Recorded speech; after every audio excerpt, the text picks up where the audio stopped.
عبدالرشيد halku soo gaaray waxbarashadiisii taariikhdiisii oo kooban ka sheekayn doona waxaan ku soo dhaweynayaa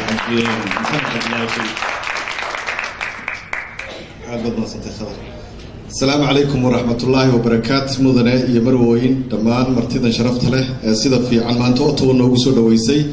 أيان آدي آد وجمه النقيا جارهان رجي آد وسوق بقابية هوشة رجي هوشن يقبله بعد وسوق بقابية سيدة اسمان أو كالوين كقاطر رجال لسه حليلين أنا كم ده هذا الظاهر آدي آد بعد ما تنتين جيب عاقل دمان dadkii suurtageliyay xafladani inay qabsoonto kuwan magacdooda ka tagay kuwa kalaba aad baad mahadsantihiin waxay noo tahay sharaf idinkana waxay idin tahay sharaf inaan halkan idin ku nimaadno ani waa markii labaad ee Ottawa imaado markii horena ardaa bay ahayd aad bay noo qurux badnayd xafladii ka dhacday 2009 ardaa halkan maanta waxaan u soconaa waa siyaasad iyo xisbiga UCID waxaan halkan wadnaa musharaxa madaxweyne ku-xigeenka xisbiga UCID Cabdirashiid Xasan Axmed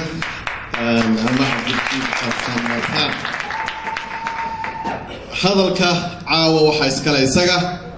anigu waxaan idin siinayaa waxoogaa information ama taariikh nololeedkiisa inaan dib ugu laabto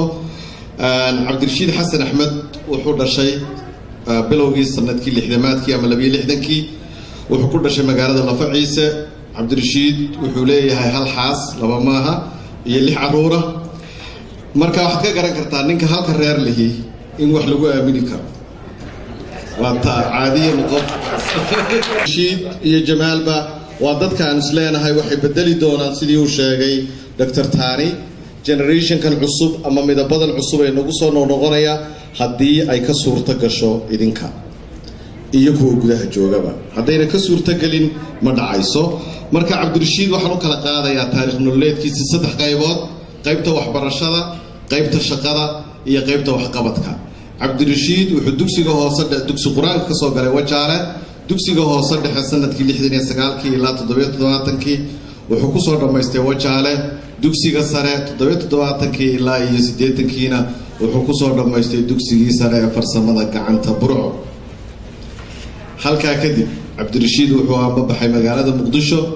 jaamacadda ummadda Soomaaliyeed buu galay 80kii ilaa 82kii kulliyadii farsamada iyo macallimiinta ee jaamacadda ummadda Soomaaliyeed oo ka qaatay digriga PhD Cabdirashiid post graduate ka wuxuu ka soo qalin jabiyay School of Management and Science oo Juba University Sudan sanadkii 2006 ilaa 2007 khibradda Cabdirashiid ee xagga maamulka iyo maaliyadda ama maareynta maaliyadda oo muddo uu ka soo shaqeynayay waxay bilaabatay sanadkii 83 isagoo ka soo bilaabay shaqo bangiga mashruuc uu hormaal gelinayay World Bank oo loo oran jiray mashruucii daaqa qaranka gobolada dhexe Cabdirashiid muddada kadib oo laga soo bilaabo sanadkaas 86 ilaa 2013 hadda ku jirno oo muddo lagu qiyaasay 26 sanadood wuxuu ahaa howlwadeen u shaqeeya qaramada midoobay oo khibrad dheer ku leh xagga maamulka iyo maareynta maaliyadda ama finance managementka aadna uu qoray doctorku uu soo arkay dad ajnabi oo Cabdirashiid la shaqeeyay anigoo kamid ah ehelka Cabdirashiidna waxaan aqoon gaar ah u leeyahay Cabdirashiid inuu yahay qof lagu aamini karo mas'uuliyad hanan kara kartideedii leh aqoonteedii leh kana mida dadka aadka ugu fiican wax loo dhiibto aan lahayn ee xasho ama qaraabakiil ama sadbursi ay ku caan baxeen hadda maamulada ka jira dalkeenii hooyo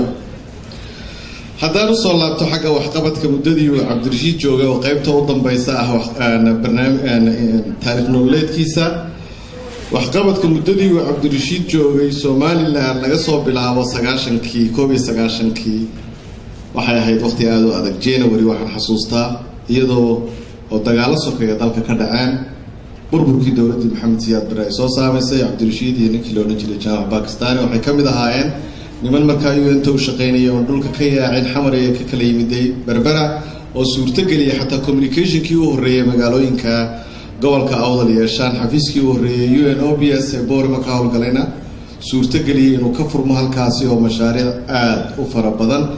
laga hirgeliyay sanadkii 1990kii 1990kii 1990kii 1994kii 1995kii cabdirashiid waxa uu qayb weyn ka qaatay taakulayntii shirarkii ka dhici jiray nabadeynta Burco Boorama 1990kii oo kii ugu weynaa ah oo qaybta logistics-ka u qaabilsanaa iyo shirkii ka dhacay Sheekh ee nabadeynta beelaha Somaliland waqtigii uu dagaalada sokeeye ka dhex dilaacay beelahaas cabdirashiid wuxuu ka mid ahaa markii niman dhalinyaro ah oo curiyay jaamacaddii Camuud ay ka yimaadeen bariga dhexe gaar ahaan khaliijka dadkii loogu yimid wadanka oo markaa iyaga laftigoodu suurta galiyay inay dhisanto jaamacadda Camuud kaalin weyn ka soo qaatay waxaa jirtay iyadna waqti aad u daran oo dadka reer Boorama xasuusto jaamacadduna qayb weyn ka qaadatay cabdirashiid iyo raggii hawlwadeenada ahaa ee u shaqeynayay qaramada midoobay ay fudeydiyeen inay suurta gashay magaalada Boorama ay yeelato biyo intaas ku soo koobi maayo kaliya oo ka sheekeyn maayo cabdirashiid iyo magaalada Boorama laakiin cabdirashiid wuxuu socdaa musharaxa madaxweyne ku-xigeenka Somaliland oo dhan marka Somaliland oo dhan cabdirashiid shaqo uu ka soo qabtay maanta Hargeysa waxa ka furan ugu yaraan 30 internet cafe ah ama ka badan first internet cafe qofkii Hargeysa tagay cabdirashiid isaga lahaa mulkiilahana ahaa isagaana ka furay halka waxaana loo oran jiray business facility center oo koobi mishinada lagu sameeyo garab ana Somali Airlines dambe agteeda iyo maaweel meel u dhaxaysa waxaan ku soo koobayaa xisbiga ucid nimanka hadda hoggaanka u qabtay waa niman dhalinyaro ah waa niman cusub waa niman u baahan taageerada dadka jecel inuu isbedel ku yimaado oo ay yimaadaan dad karti aqoon waayo aragnimo iyo xirfad leh oo ku yimiday waxa ay yaqaanaan awoodna u leh shaqada ay yaqaanaan inay qaban karaan waxay la imaanayaan nimanka dhalinyaradu khibrad ka badan 26 sanadood oo gaar ahaan cabdirashiid uu ka soo shaqeeyay wadamada Iraq Jordan Sudan Sierra Leone Soomaaliya Somaliland iyo hadda uu fadhiyo Kampala taas oo ka soo korbsaday khibrad badan oo kala duwan oo xagga maamulka sidaas oo kale isagana jamaal u yahay marka waxaan hadal badan inaan ka qaado waqtiga ma rabo halkan waxa idin inoo martay cabdirashiid idinkana waxa la idinka rabaa taageerada ku soo dhaw cabdirashiid Xasan Axmed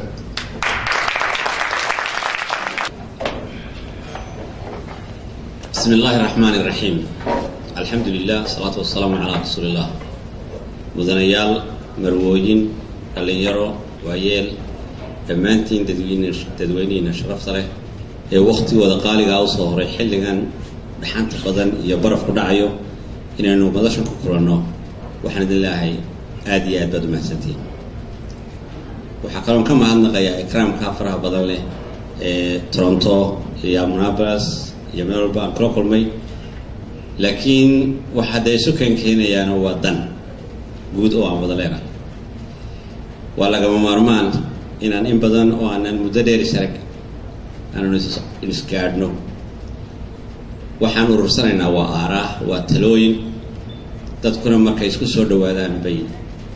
aragtidooduna isku soo dhawaataa taladooduna isku soo dhawaataa marka taasi waa tii soo dhaweynta waana ka mahadcelinayaa waana mid mudan talabaad xog warsigu waa muhiim waxaa lagu celcelinayay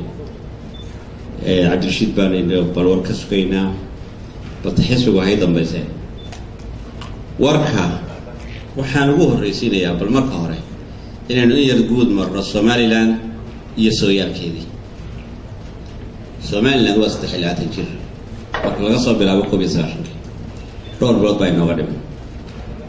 waxaa soo maray ilaa maanta 4 maamul oo kala dambeeyay waxa ugu horreeyay Allah naxariistay maamulkii Cabdiraxmaan Axmed Cali madaxweyne Cabdiraxmaan Axmed Cali waqti adag buu la kulmay waxa suurtagalay ma jirin xilli jabhadeed bay ahayd laakiin waxa ugu qoran diiwaanka inay suurta gashay shirkii Boorama ee looga talinayay aayaha Soomaaliland oo la yiri maxay talada waqtiga kumeelgarka markuu dhamaado talada Somaliland kiibaynu dhigaynaa wax qurux badan bay ahayd waxa ka soo baxay axdi qarameed dadku isku maamulo waxa ka soo baxay xukuumad uu hogaaminaya Allah u naxariistay marxuum maxamed xaji ibrahim cigaal marxuum cigaal waxa ugu qoran diiwaanka inuu dhalinyaradii dabka ka dhigay inuu ciidamo qaran sameeyay inuu hay'adihii iyo hay'adkii dawladnimada abuuray inuu dastuurkii qoray iyo in weliba afti laga qaaday shacabka wax sahlan ma aha marka la dhisayo qaran nation building waa wax adag walow aynu dhaliilayno spirit lagu socdo oo ay normal islaan ahayn inta laga badiyaaba heed intaas amaanta isaga diiwaanka ugu jirta waxa ku soo xigay taladii madaxweyne Daahir Yaale Kaahin madaxweyne Daahir Yaale Kaahin wuxuu fuliyay geedi socodkii dimuqraadiyadda wuxuu qabtay hanaankii doorashooyinka oo waliba u qabsoomay si sharaf iyo karaamo leh 4 doorasho oo aanay filayn caalamku inay ka dhici karaan Somaliland ayaa qabsoomay muddadii madaxweyne Yaale doorashooyinkaasi waxayna dhaxalsiiyeen in magacii iyo sharafkii iyo karaamada Somaliland kor soo kaco waxayna dhaxalsiiyeen inay noo furanto dhagta dadka deeqda bixiya oo ayna dhageysan karaan oo yiraahdaan waa meel ismaamulaysa waa meel nidaam ka jiro dimuqraadiyad ka bilaabantay dhaqaalihiina inay noo furmo waxa taladii dalka ku wareegay madaxweynaha maanta talada haya oo hoggaan ka ahaa xisbigii kulmiye oo waqti badanna ahaa mucaarad rabayna talada dalka inuu mar gacanta ku dhigaa shacabkana ugu baaqay isbedel fara badan madaxweyne kasta iyo maamul kasta oo kala dambeeyay marba ka dambe ayaa nasiib badnaa way dal dhismay iyo u imanay waxaan oran karaa waxa uu nasiib badnaa haddii maamul lagu soo wareego maamulkii ay la wareegeen kulmiye waxay la wareegeen meel graafkeedu kor u socdo oo waliba uu aad kor u kacay markaad eegto xagga caalamka ilaa 8 dalba lagu qiyaasay intii saaxiibtinimo dhow aynu la yeelanay habmaamuus sare ayaa laynagu qaabili jiray meelo badan maanta waa lagama maarmaan haddii xog warsaad weydiiseen inaynu dul joogsano halkee baynu maraynaa halkeese wax marayay isbeddelkii shacabku sugayeysay maxaa ka suurtagalay isbeddelkii shacabku sugayay dal nabada iyo markii hore ma jiray maanta dalkii nabadgelyadiisu bariga galbeedba dhibaatooyin ka dhacay waad ka haysa waxaan iyadana la dafiri karin kalsooni darrada shacabka gashay talada xukuumadda kulmiye abuurtay inay dhashay xukuumadda la yidhaahdo Awdal State Khaatumo Maakhir iyo xewnamada xidambiya ma shacabku inuu dareenkooda muujiyo waa kalsooni darro ay dareemeen dawladdu inay ka feejignaato ay ka taxadirto in kalsoonida shacabku lunto waa mas'uuliyadda saaran haddii aan la helin kalsoonida shacabka min yacdo ilaa iyo tareex dalkani ma jirayo dadkaasina in kalsoonidii la soo celiyaa waa lagama maarmaan ummadii waxay wax ku noqotaa waa cadaaladda iyo sharciga Somaliland markii ugu horeysay waxa lumay sharcigii isdeeli tiray oo ahaa برلمان iyo xukuumad isku noqda miisaanka labadiisa kafadod sharciyadii lagu fulinayay fulinta lagu ilaalin lahaa markii ugu horeysay xukuumaddaas waxa ka shaqeysay inay sharciyadii ku ilaalin lahaa iyo xukuumadda ku fulinayay kafad ku wada dhacaan halkaan waxa ka bilaabmay qalooc maamul oo aan qabasho lahayn qalooca maamul waxa ka noqday inay markura meesha ka baxaan dadkii la oran jiray technocratska ama dadka mashiinka ah shaqada wada siyaasiyiinta isbedelaya tusho mushkilad balaha laakiin DG-yada iyo agaasimayaasha iyo markay gaadho dadkaas waa ama saraakiisha ciidamada security systems waa mashiinka shaqada wada waana dad ay tahay in lagu ixtiraamo karaamadooduna ay noqoto aqoontooda iyo shaqada ma yahayn in lagu eriyado xisbi bay ka iyo taageeri jireen وقالوا عمامل ووحقوا قفك موادن كي كواي حقوق ودلق لها وعدالة ظهر من العدالة واينا ونعميال وحين قالوا علي حرية دي شخصية هيد هدي دادكو كده قالمين إن دادك لا يسكحرو ما أنت لا يسكحر هالرجال waxaa la xidho dalka lagu xidhay suxufiyiintii ugu badnaa tiro 23 sanadood dalku jiray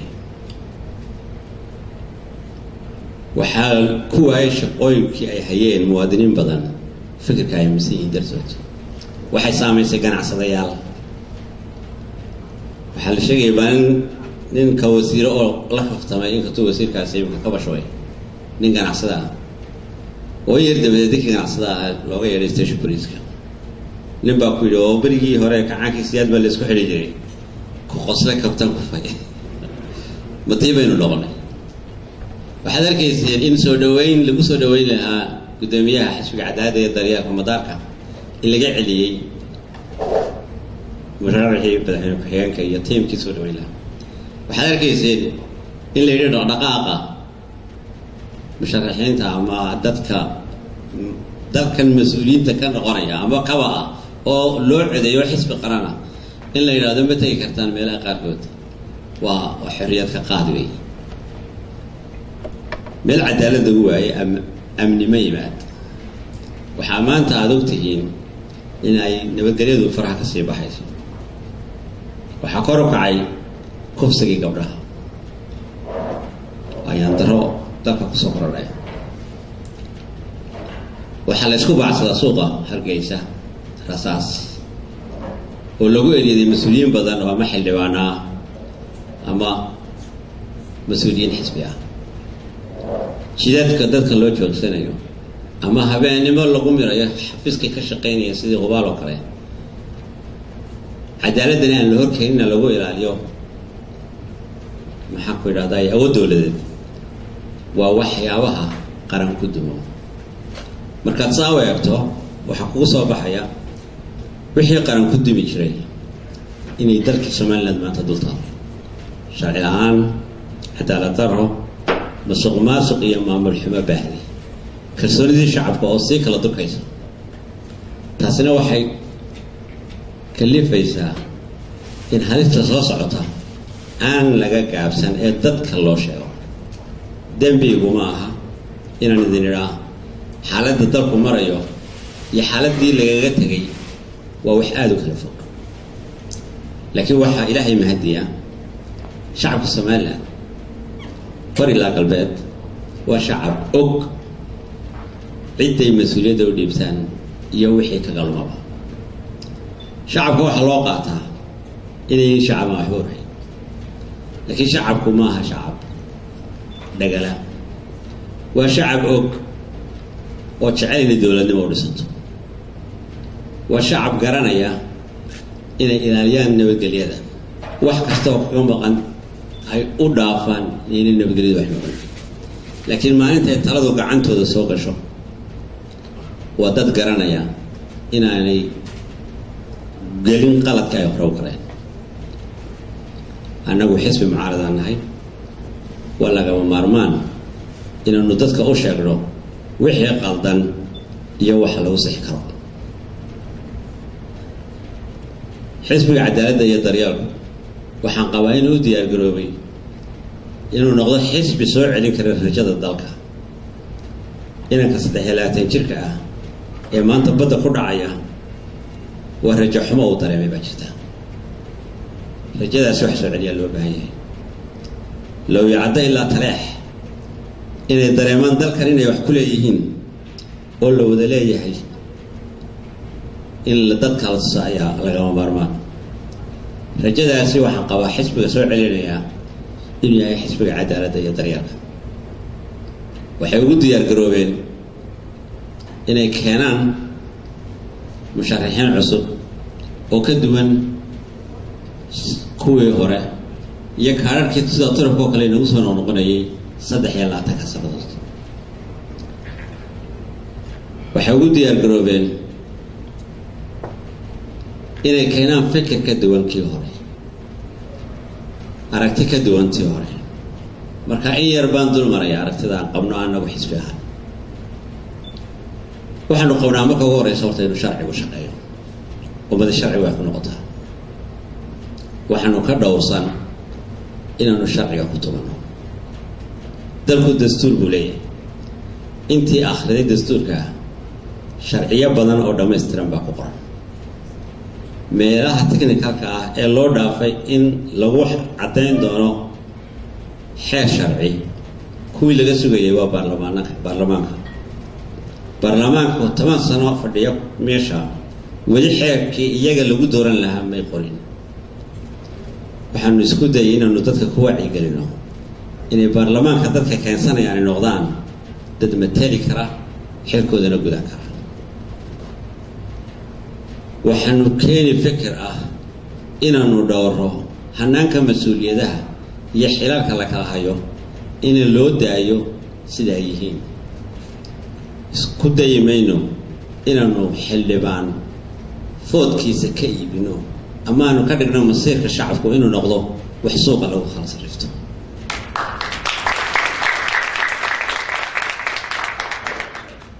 waxaanu dhowri sharafka iyo karaamada cimaamada odayaasha iyo salaadiinta waa dhaqan aynu ku soo gaarnay meel fiican waxa la geliyay inflation ama qiimo tir waxaanu u deyn odayaasha dhaqanka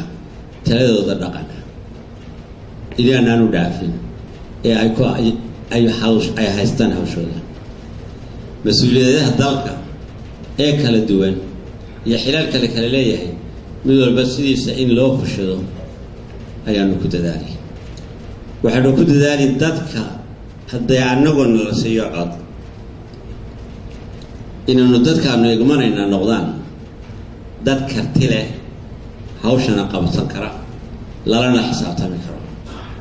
dad aqoonteedii leh ee aan ku iman xaafaday ka soo jeedaan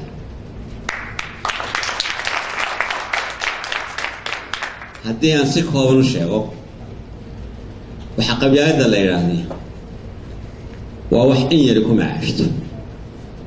laakiin wax dadka wada garan ma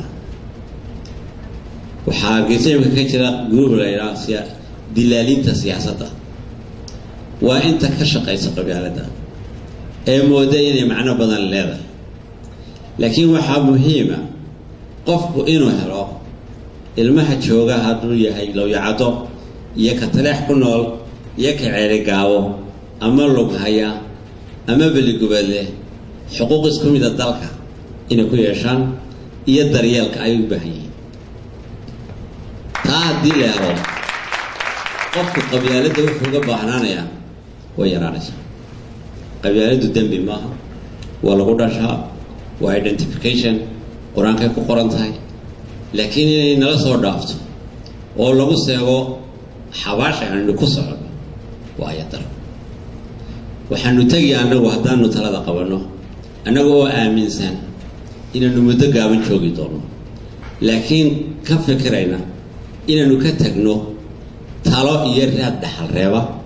oo la iska raaco haddii la yidhaahdo waxaanu ku dadaali inaanu noqono kuwa ka fikira mustaqbal ee aan ku ekaan sida maanta talada ka jirta dalka yoomiyaha taladeennii waxay noqotay yoomiye waxaynu dalka ku hogaamin nolol mustaqbal leh iyo oo laga fikirayo ilmaha maanta xoogga ku jira talada loo dhigi lahaa meel waxaad ogtihiin dhulka aad joogtaan waxa wax lagula soo baxa waa shaqo dadkeennu waxay u baahan yihiin wacyi badan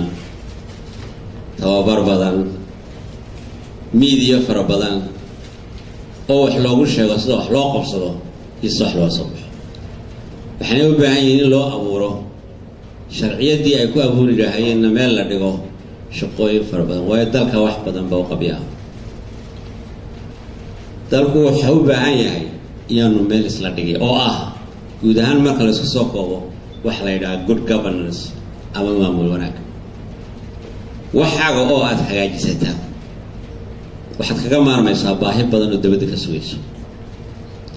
ictiraaf maanta wuxuu ka dhowaa 3 sano ka hor taladeedii ictiraafku waxaa ku soo ururtay wadahadallada Soomaaliya wadahadallada Soomaaliyana waa madhalays dastuurka Soomaaliyana waxaa ku qoran midnimadu waa muqaddas dastuurka Soomaaliyana waxaa ku qoran gool istaaggan waa muqaddas ajendayaal rasmi oo laga wada hadlo lama qoro barnaamij cad oo la tagayana laba sheego marka waa waqti lumis waxaanu ka yeelan annagu siyaasadda Soomaaliland siyaasad cad meel aanaan ogeyn waxaanu ka helinana kullu min mayno waqti waxaan uga horeynaya inaanu kasbano kalsoonida shacabka min bari ilaa galbeed inaanu dalkan ka dhigno dal loo wada leeyahay dadkiisuna kalsooni ku qaadaan waxaanu soo celinaynaa rajada ka luntay in badan oo hamiday in waxyaabo kale ay sameeyaan dani inooguma jirto anu awdal baan ka soo jeedaa waxay danta awdal ku jirtaa Somaliland cidii kaama leh calankeeda huwo tartankeeda gal shalay madaxweynaad ka ahayd berri waad ka noqonaysaa laakiin waxaynu u baahannahay madaxweyneyaal maaha wasiirro badanna maaha waxaynu u baahannahay dalkeennu inuu noqdo dal wax qabad leh oo wax laga qabto oo la horumariyo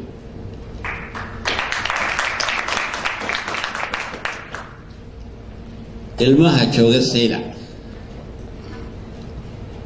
haddii ka biyaha u sameeyaa noqdo Oromo iyo haddii uu noqdo in reer Boorama iyo haddii uu noqdo gaal Faransiis ah isagu wuxuu u baahan yahay biyo marka muhiim ma aha qofku meeshu ka imanayo waxa muhiima waxa dadkan loo qabanayo iyo in wax la qabto waxaanu rabnaa annagu inaanu hanano qulubta dadka dhalinyarada way dhalinyaradu waa kuwa wax bedela ama wax bedeli kara waa kuwa nolol badan u dhiman tahay ee la rabo in haddii la yiraahdo talada dalka ay soo gaaraan iyadoo meel fiican maraysa oo ay ka sii anbaqaadi karaan waan soo gaabin wax badan baa jiro kolay ay la qabo su'aal ah waxaan u dhaafay inta kale su'aalihiin inuu daayo guud ahaan dalku waa nabad ilaahay idinkiina absi badan yaan idin gelinay inaga dubi maayo shacab u soo jeedanahay idinku waxaad tihiin hanti dalka ka maqan oo aanu ku xisaabtamayno human capital wax ka qaalisan ma jiro waxaad tihiin aqoon-yahan badan baa jooga in badan oo xirfadlayaal jooga dad badan oo ganacsi ka abuuri lahaa dhulkii oo shaqooyin halkan ay ku hayaan halkaa geyn lahaa baa jira waxaad sugaysaan in dalkii noqdo dal saldhiga oo la degi karo waad heli kartaan services nothing comes for free wax bilaash ku imanaya ma jiro waxaa loo baahan yahay inaad qayb ka noqotaan waxay u baahan tahay dhiiraan iyo in loo huro dhaqaalo badan iyo nafba anu shaqo fiican baan haystaa United Nations shaqaynay Jamal Saas ilaa wuxuu haystay shaqo wanaagsan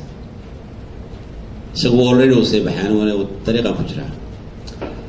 labadeed waxaanu garanay in dalka kan 3 sanadood soo socday 3 ku xigana aanu ku sii socon karin talada maanta jirta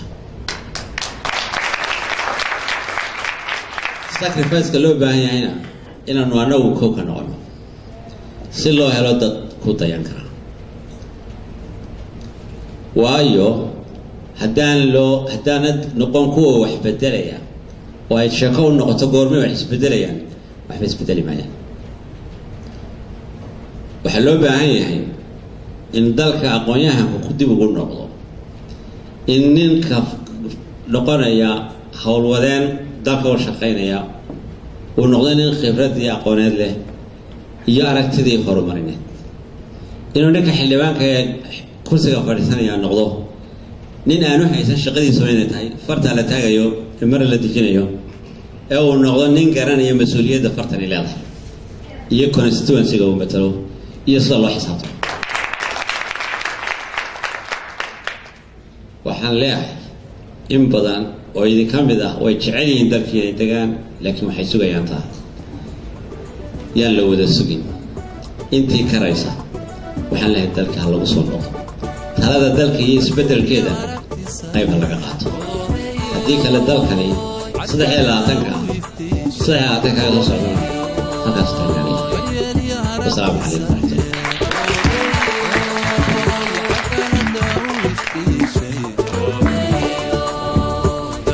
وعليكم السلام ورحمة الله تعالى وبركاته كنت آد مهدسيهي أنا محمدنا سيدا ملقها هي قيمها هي شرفتك وحرمتها وهكذا